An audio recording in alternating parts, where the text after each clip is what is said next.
Bonnie Kimke. Welcome to my studio and welcome once again to Quilting on a Thread. For those of you who've been following me for some time, you can already tell there have been big changes here in my studio. And so that leads to the topic that I want to discuss today.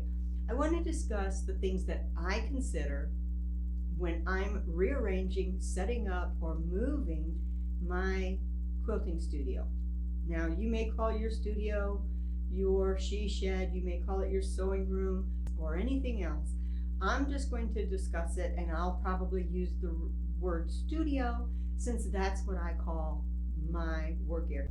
So let's go on and hit those topics. So the first topic, the first factor that I would consider when I'm moving or rearranging my studio is the physical layout. Does it fit? And that's going to entail knowing the measurement of every piece that you want in your studio and finding either the floor space or the wall space for that to sit or that to be hung. The other thing to consider is which are the items that you must have, which are the items that you would like to have, and which are the items that would be a bonus. Obviously, you want to get those items that you must have in your studio first. Then it's the items that you would like to have. And then if you have more space, let's consider those bonus items. Now, the second factor is functional. Just because you have the physical space, do you have the functional space? So if two of the elements that must be in your room or that you would like to have in your room, if they have to be co-located, is there space to put them co-located functionally? Now, my third factor is spatial. Now, spatial may seem like it's the same thing as physical layout, but it really isn't. Spatial has to do with you. Spatial has to do with your spatial relationship to things. If you don't want your back to a door, you do not want to have your sewing machine here with your back to the door where someone could come in and surprise you suddenly or make you uncomfortable. So if this is the only space that you had for a sewing machine, then spatially that room isn't going to fit.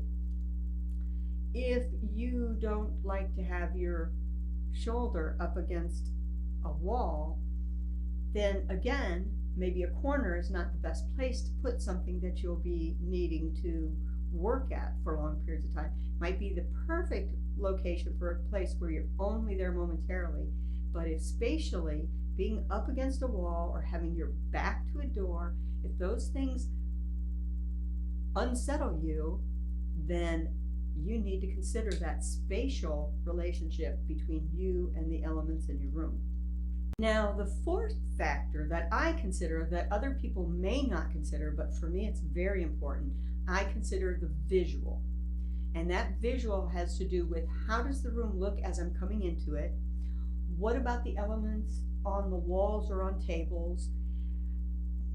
If I'm storing things, is it visually pleasing to be looking at? If it's not pleasing, do I have to put it away somewhere where it doesn't bother me so much? So that's something to consider. What's the visual effect that it has on you? So the last factor I want to consider is safety. And that is everything in your studio arranged so that if you had to leave the studio immediately, are you stumbling to get around things? If you have to attend to something happening in another task area within your room, are you going to trip on your way to that task area? How I had originally envisioned this room would have had this 10-foot frame along this wall that would have blocked this door. So then the second thing was pull it out and work behind it. But that would have created a safety issue if I had to get to something quickly, because I would have to worm my way around and get between the frame and that wall to get out from behind the frame. So that was a safety issue, and I had to consider that. When I decided that this was the wall to put it in, it had a lot to put this frame on. It had a lot to do with having it put over here was going to be visually uncomfortable for me as I approached the room. This was going to be in my face all the way down that hallway, and that was going to set a tone that I didn't think I wanted to deal with. So of course, these factors that I've been discussing in my little faux pas, they have only to do with me. But I'm hoping that in bringing that to you to consider, that you'll realize which of these factors actually need to play a part in arranging your studio.